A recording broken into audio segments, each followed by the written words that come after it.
దెబ్బలతో వాళ్ళ హాస్పిటల్లో ఉంటే ఏం సాధిస్తా ఉన్నారు చంద్రబాబు నాయుడు గారిని అడుగుతా ఉన్నాను. మీరు చేసే ఈ కిరాతకాలు, ఈ దారుణాలు వాళ్ళ ప్రజలు ఏమన్నా భయపడతారనుకుంటున్నారా? ఎవరు భయపడరు. ఇది ఇంకా కోపంగా మారుతుంది. ఇది ఇంకా కోపంగా మారి చంద్రబాబు నాయుడు గారిని, తెలుగుదేశం పార్టీని రెండింటినీ కూడా బంగాళాఖాతంలో కలిపే పరిస్థితులు కూడా దారితీస్తాయి. మామూలుగా ఒక కొత్త ప్రభుత్వం వస్తే ఆ ప్రభుత్వం మీద వ్యతిరేకత రావడానికి కాస్త కూస్త టైం పడుతుంది. కానీ మొట్టమొదటిసారిగా చూస్తూ ఉన్నాం చంద్రబాబు నాయుడు గారి మీద వ్యతిరేకత అన్నది చాలా ఫాస్ట్గా పెరిగిపోతూ ఉంది. నిజంగా ముఖ్యమంత్రిగా ఉన్న వ్యక్తి గవర్నెన్స్ మీద ఫోకస్ పెట్టాల్సింది పోయి ఏం చేస్తూ ఉన్నాడు అన్నది ఒక్కసారి తనను తాను ప్రశ్నించుకోవాలి అని అడుగుతా ఉన్నా. ఈరోజు రైతులకు సంబంధించి వ్యవసాయం పూర్తిగా ముమ్మరంగా సాగుతూ ఉన్న పరిస్థితుల్లో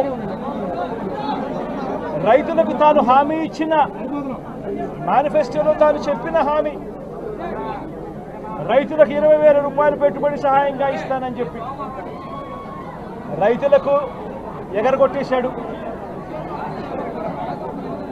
ఇవ్వాల్సిన రైతు భరోసా సొమ్మును కూడా ఇవ్వకుండా, ఎక్కువ చేసి ఇస్తానన్న రైతు భరోసా సొమ్మును కూడా ఇవ్వకుండా రైతులకు మోసం చేశాడు. పిల్లలు బడులకు పోతా ఉన్నారు. ఎంతమంది పిల్లలు బడులకు పోతా ఉన్నారు అన్నది అందరికీ తెలిసిన లెక్కలే. ప్రతి సచివాలయంలోనూ ఎంప్లాయీస్ ఉన్నారు, మండల ఎడ్యుకేషన్ ఆఫీసర్లు ఉన్నారు. అయినా కూడా తల్లులను మోసం చేస్తూ అమ్మఒడి ఎగరగొట్టేశారు. ప్రతి పిల్లాడికి ఇస్తాను అని ఎన్నికలప్పుడు చెప్పిన హామీ నీకు 15,000, నీకు 15,000, నీకు 15,000, నీకు 15,000 అని చెప్పి ఆ ప్రతి పిల్లాడిని చూపించి ఇస్తాము అని చెప్పి ఆ పిల్లలను మోసం చేశారు. ప్రతి అక్క చెల్లెమ్మలను మోసం చేశారు.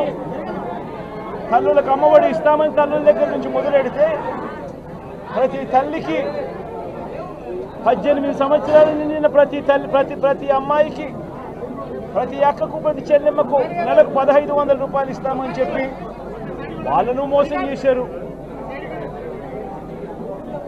ఈరోజు ఫీజు రీయింబర్స్మెంట్ తీసుకుంటా ఉన్న పిల్లలు జనవరి, ఫిబ్రవరి, మార్చ్ క్వార్టర్ ఫీజులు రాలా. ఏప్రిల్, మే, జూన్ ఫీజులు, రెండో క్వార్టర్ కూడా ఫీజులు రాలా. పిల్లలు చదువుకునేదానికి కూడా ఇబ్బంది పడే పరిస్థితిలోకి, ఫీజులు కట్టలేని పరిస్థితిలోకి కాలేజీ యాజమాన్యాలు ఫీజులు అడుగుతా ఉన్న పరిస్థితిని ఈరోజు చూస్తూ ఉన్నాం. పిల్లలకు వసతి దీవెన ఎగరగొట్టేశారు. అక్క చెల్లెమ్మలకు సున్నా వడ్డీ కూడా రావాల్సిన సున్నా వడ్డీ కూడా మామూలుగా ఏప్రిల్లో రావాల్సింది, అది ఎగరగొట్టేశారు. ఇవన్నీ కూడా వైఎస్ఆర్ కాంగ్రెస్ పార్టీ ఉన్నప్పుడు, జగన్ ముఖ్యమంత్రిగా ఉన్నప్పుడు క్రమం తప్పకుండా క్యాలెండర్ ఇచ్చి ప్రతి ఒక్కరిని కూడా ఆదుకుంటూ వస్తూ ఉన్న పరిస్థితి. అమ్మఒడి అయితేనేమి, రైతు భరోసా అయితేనేమి, విద్యా దీవెన అయితేనేమి, వసతి దీవెన అయితేనేమి, సున్నా వడ్డీ అయితేనేమి, మత్స్యకాల భరోసా అయితేనేమి, ఇవన్నీ కూడా ప్రజలు మాకెందుకు ఇంకా ఇవ్వలేదు అని చెప్పి ప్రజలు అడుగుతూ ఉన్నారు. వారి గురించి పట్టించుకోకుండా, వారికి చేయాల్సిన మంచి గురించి పట్టించుకోకుండా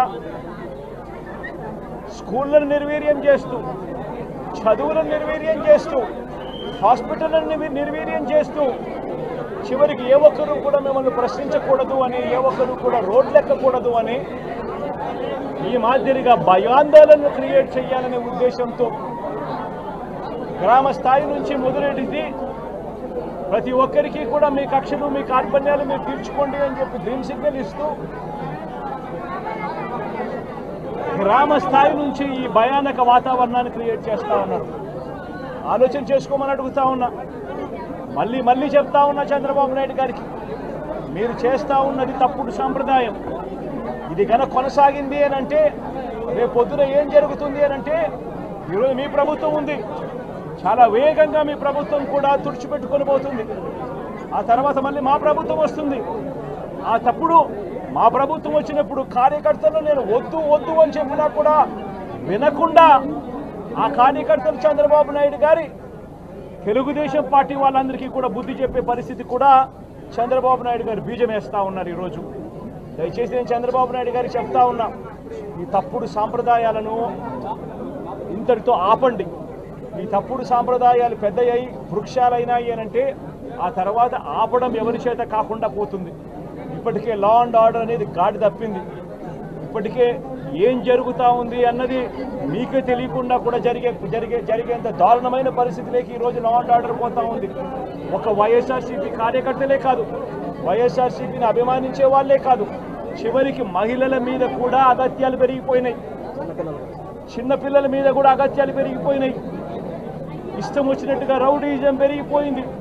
ఇష్టం వచ్చినట్టుగా ఎవరికి బుద్ధి పుడితే వాళ్ళు చేస్తూ ఉండే కార్యక్రమాలు జరుగుతూ ఉన్నాయి. లా అండ్ ఆర్డర్ పూర్తిగా గాడి తప్పిన పరిస్థితులు కనిపిస్తూ ఉన్నాయి.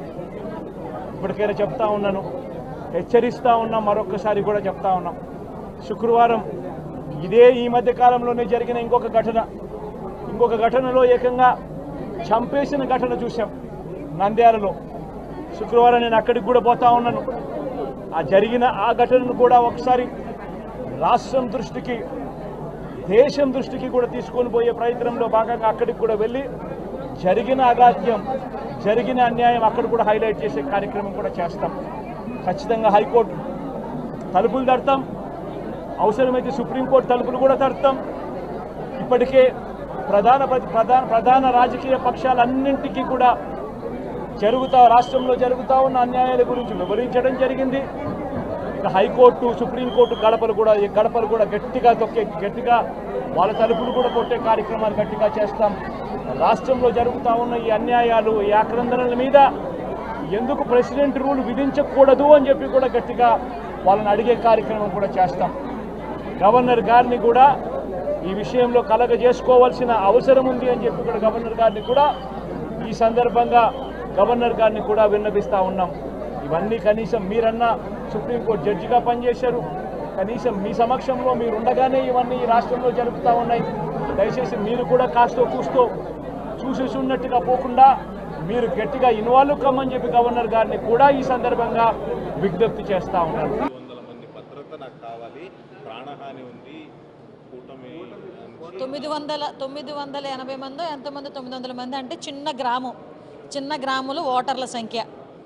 నాకు తెలిసి ఒక గ్రామ పంచాయతీకి సంబంధించిన ఓటర్ల సంఖ్య అంటే ఒక గ్రామ పంచాయతీ అంతా సెక్యూరిటీ జగన్మోహన్ రెడ్డి అడుగుతున్నాడు. అంటే ఒకసారి మనం కూడా ఆలోచన చేసుకోవాలి.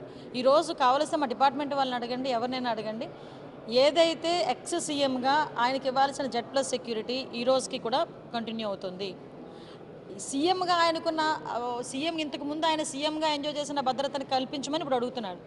ఒక ఎక్స్ సీఎంగా ఇవ్వాల్సిన భద్రత అంతా కూడా ఎక్కడా కూడా డ్రాప్ చేయకుండా యాజ్ టీజ్గా మేము ఇస్తున్నాం.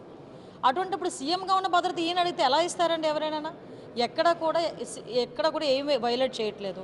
అయినా అతనికి తాడేపల్లి హౌస్లో ఉంటే పెద్ద పెద్ద గోడల మీద కరెంటు వైర్లు, ఆ చుట్టూ చాలా పెద్ద ప్రహరీ గోడ, సంథింగ్ బుల్లెట్ ప్రూఫ్ వెహికల్స్, ఇవన్నీ ఆయనకు ఉండి 980 మంది సెక్యూరిటీ అక్కడ పనిచేసేవారు. అంటే నేను ఇందాక చెప్పినట్టుగా ఒక గ్రామం ఆయన గురించి పనిచేసింది. సంఖ్య ఎంత ఉంటుందో అంత సంఖ్య పనిచేశారు. అంటే నేనేమంటానంటే ఈరోజు మీరు వేసుకోవడంలో తప్పులేదు, కానీ బురద చల్లకండి, గవర్నమెంట్ మీద బురద చల్లకండి. మీరు కోర్టులో వేశారు, కోర్టు ఏం చెప్తుందో వినండి, అంతే తప్పించి ఈరోజు మేమేదో మీకు సంబంధించిన భద్రతను మేమేమో ఆపేసామని చెప్పి ప్రజలకి మభ్యపెట్టడానికి లేకపోతే ఏదో రకంగా బురద చల్లడానికి ప్రయత్నం చేయడం అనేది తప్పు.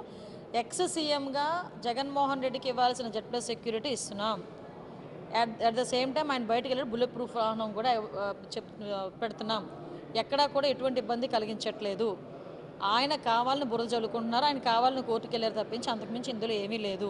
ఇంతకు ముందుగా సీఎం లాగా మాకు ఇలా చేయమంటే అక్కడ అవ్వదు. అంటే పిటిషన్లో ప్రధానంగా నాపై కోడికత్తి దాడి జరిగింది, ప్రాణహాని ఉందని చెప్పారు. కోడికత్తి దాడి జరిగిందని ఇప్పుడు గుర్తొచ్చిందండి? 5 సంవత్సరాల తర్వాత గుర్తొచ్చిందా కోడికత్తి కేసు గురించి? మరి 5 సంవత్సరాల ముందు అతను సీఎం అవ్వడానికి కారణమైన కోడికత్తి కేసు ఆయన సీఎంగా ఉండేటప్పుడు ఎందుకు దాన్ని రిజాల్వ్ చేసుకోలేకపోయాడు? ఎందుకు ఒక్కరోజు కూడా కోర్టుకు వెళ్ళలేకపోయాడు? ఈ రోజు వరకు కోటికత్తి శ్రీ ఆ విషయంలో ఒక్కరోజైనా కోర్టుకు వెళ్ళే సందర్భం మీరు చూసారా? ఎన్నిసార్లు కోర్టు ఆయన్ని కోర్టుకు ఆహ్వానించింది? ఏదో ఒక వంక పెట్టుకొని కోర్టుకు వెళ్ళడం మానేశాడు కదా. మళ్ళీ ఈ రోజు కొత్తగా ఆ డ్రామాని ఎందుకు బయటకు తీసుకొస్తున్నారు ఆయన? అంటే ఇది కేవలం డ్రామా అన్న సంగతి అందరికీ అర్థమవుతుంది, ఆటోమేటిక్గా కోర్టుకు కూడా అర్థమవుతుంది. మేడం ప్రతిపక్ష హోదా కూడా ఆయనకు లేదు, దానికోసం పిటిషన్ వేశాడు, సెక్యూరిటీ పిటిషన్ ఈ విధంగా హైకోర్టును ఆశ్రయిస్తారు.